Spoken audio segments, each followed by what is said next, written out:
Finishing up our gut talk from yesterday, part 2. We dove into why your gut health is so important for your fat loss, goals, how it can hold you back, how it can help you, how that works, how it's connected. Because we hear it all the time, like you want to have a healthy gut, but why? You're not going to take the steps necessary repeatedly long term if you don't understand why it's so important, what the consequences could be. You're just going to be like, whatever, like it's not that important, so I'm not going to worry too much about it or think about it too much, right? Yesterday we talked about how, like, you know, if you can't digest your food, it's not going to turn into the energy that you need, the energy to live your life, the energy to go to the gym and push yourself, the energy that your body needs for the processes of burning calories, burning body fat, or building muscle, the two most important things that we are all here to do. So it all starts in the gut. And then we also talked about how those things, if they're off, they're going to affect your body's ability to, balance out your hormones, right? We also talked about how it's going to affect your mental health as well because of that gut-brain axis, right? Your brain affects your gut affects your brain. I mean, if you've ever gotten like butterflies in your stomach or nervous about something, or maybe you were really scared or afraid or anxious, so then you lost your appetite, or maybe you were eating out of stress and anxiety, those sorts of things. I mean, obviously there's a link there. There's a huge, huge connection, the gut-brain axis. I love that topic. So if that's something that interests you guys as well, definitely go and do some investigating for yourself. Take it upon yourself to learn the most. Y'all, there are actually specific bacteria in your gut that can either cause certain mental health problems or help relieve them. Okay, I'm going to butcher these names, bacteria names. Come on, I'm not a scientist here. Helicobacter pylori. Most common bad bacteria in your gut causes ulcers.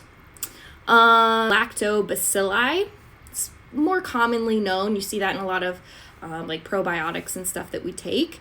That can ward off stress and anxiety. Hello, that's amazing. Bifidobacterium longum is also associated with reduced anxiety and depression. So that's just, more proof that shows you how our gut can affect our brain because they are massively connected. Let's get away from me trying to be a scientist because that just comes out horribly wrong. Let's talk about some common problems of GI.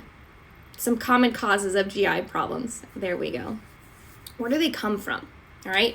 I mean, unless you have a serious condition, something that's been diagnosed, like SIBO. There's different types of SIBO, leaky gut, stuff like that. All of this yesterday and today, this is more just general, normal people like you and I without serious problems or conditions. How do we stay healthy? How do we build a strong, healthy, bulletproof gut? All right. And some of the common causes of GI problems for people like you and I are going to be excess alcohol. So drinking all the time, which is gaining popularity these days, given 2020 and everything that we're going through right now. I mean, I think alcohol sales went skyrocketing through the roof last year in 2020. Because why does this happen? With all of these I'm about to list here, these are all massive stressors to the body and to your gut, right? Starts in your gut. But our body has to stop everything else that it's doing and give all of its energy to battle these stressors, right? To take care of these stressors, to react to these stressors. Okay, so that's why it starts to cause problems. All of the energy for everything else going on has to go to reacting to these stressors in your body. So alcohol is one. Constant dehydration. If you're not drinking enough water throughout every single day, that's going to affect your gut big time. And that's why water consumption is so huge for my clients. It's not because I need something to give you to do. Busy work, you know what I mean? It doesn't have a purpose behind it. It has a massive purpose behind it. And a lot of times we can just hydrate a client and poof, like they have an amazing gut balance going on, right? Eating too fast. This is a funny one, actually. I inhale my food. I'm like a vacuum cleaner. But slowing down is also another like real quick and easy go-to way that we can clear up and clean up some gut problems, some GI problems. Slowing down your eating of your meals. Did you know that you're supposed to be chewing every bite anywhere from like 10 to 30 times? I think the recommended time to chew your food is like 20 times. And you guys try this, because I have actually tried this and it is very hard for me. I don't know why, but it's insanely hard. But that actually just like, it makes it so much easier for your body to digest its food. It's like starting the digestion up here in your mouth. All right, so like one less thing that your GI has to do for you if you're chewing your food enough, okay? So actually I would challenge you guys to, next time you have a meal, just count how many times you chew your food before you swallow it. And then maybe try to push that to 20, maybe 30. And that's how you should be eating. Antibiotics, you guys. Going to the doctor, getting on an antibiotic for anything, it's going to wreck your gut. But sometimes we have to get on antibiotics for stuff, okay? That's okay, all right? So, making sure that these things are in place to avoid as much of these problems as possible. Stuff like ibuprofen, common painkillers, ibuprofen, what are they called? Like NSAIDs? That's what I call them. I don't know if that's really what like doctors call them, but those are the initials. NSAIDs. So like ibuprofen, just chronic use of ibuprofen. It even says that right there on the bottle in the warnings. Nutrient poor diet. So just living in junk, all right? I'm a junk eater. I had, a bunch of Oreos last night. And we had pizza when we got home for Valentine's Day. All right? Quote unquote junk. And there's nothing wrong. Everything's okay in moderation. There's nothing wrong with anything in moderation. I live by the 80-20 rule. 80% of my diet is crazy nutrient dense. As remember yesterday, we talked about how to create the best balance of bacteria in your gut is having a wide variety of all foods. Okay, because they're all going to have something in them that we need. All right, and removing or restricting or pulling food groups or any one thing is just could potentially cause some problems down the road. Chronic stress, of course.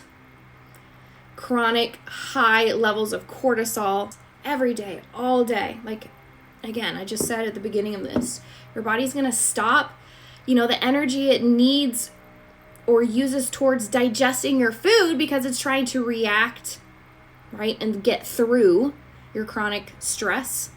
So of course you're going to have digestive problems.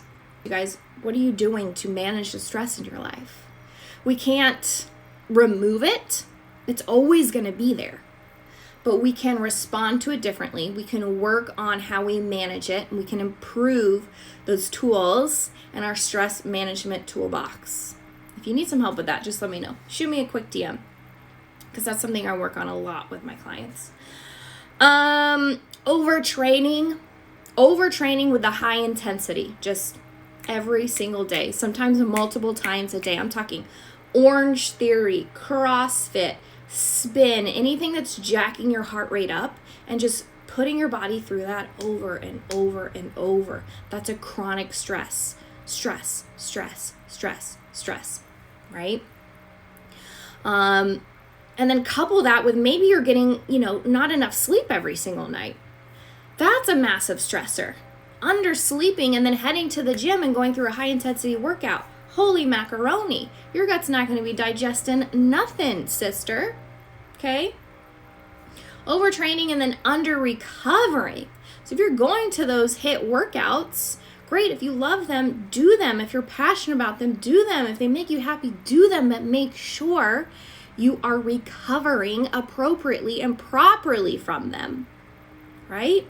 Recover your body, get enough sleep, eat enough food, eat enough carbs, manage the other stressors in your life, okay? If your workout modality is a constant and you're not going to give up your high intensity because you love it, you're going to have to manage other stressors in your life, okay? Lack of sleep, already touched on that. Low carb or no carb or low fiber, okay? What is the fastest way to turn off that cortisol valve? That high cortisol in your life going on. Cortisol is the stress hormone. It's an insulin spike. Carbs, carbohydrates, glycogen. Shuts that off, brings you back down. That's why all my clients, they love their carbs at night. Bring them down from the day and get them ready for sleep, right? So these are some of my best tips and tricks, the things that I put my clients through. So, okay, great. Where do we start? Get enough sleep, right? Manage your stress, reduce your stressors. Get some better stress management techniques in your toolbox, okay? Stop restricting foods or food groups. Eat your carbs, nutrient-dense foods. I'd say 20 to 30 grams of fiber per day. Fiber's a big one, okay? Chew your food enough. Maybe try that chewing challenge I just threw at you guys. That's always fun because the digestion begins in your mouth, all right? Just make it easier on your gut when it gets there. Make sure that you're getting enough, not only probiotics, but prebiotic foods, okay? If you're eating the right foods, you don't need to go supplement and waste your money, okay? But you need both prebiotic and probiotic, okay? One is the healthy bacteria and one is the food for that bacteria. We've got to feed it, okay, to make sure there's enough, it's growing well, okay? So prebiotics are going to be things like apples, asparagus, onion, garlic, bananas, oatmeal. Okay, what is that? 2, 4, 6? 6 options for you there. Can you pick out 2 or 3 of those to incorporate into your days this week? Go pick them up at the store the next time you're there. Maybe not today, because, it's blizzarding. But can you start incorporating some of those into your days? Probiotics, anything fermented, okay, like yogurt. A really good quality sauerkraut is actually very delicious. I know sauerkraut's not known for being good, but if it's a good quality, I'll just eat it straight.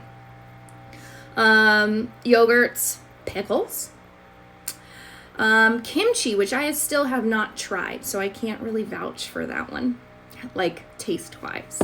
Miso soup, kombucha, or kombucha, however you guys say it. This one is one that you have to be careful of because they can be packed with sugars, okay? And sugar, overuse of sugar. I mean, I see people that are slamming, 3, 4, 5 kombuchas a day because they think it's good for their gut, but they're basically canceling each other out.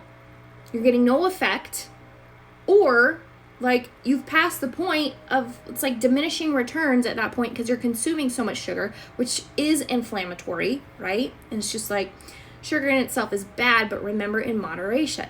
If you're slamming sugar all day long because you think it's doing good for your gut, it's not, okay? So be careful of those kombuchas. I know a lot of y'all ladies out there love them and they can be delicious, okay?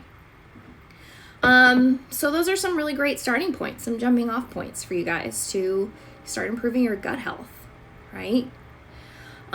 If y'all have any other tips or tricks that you find super helpful or that y'all love, any foods, prebiotic or probiotic foods, drop them down below.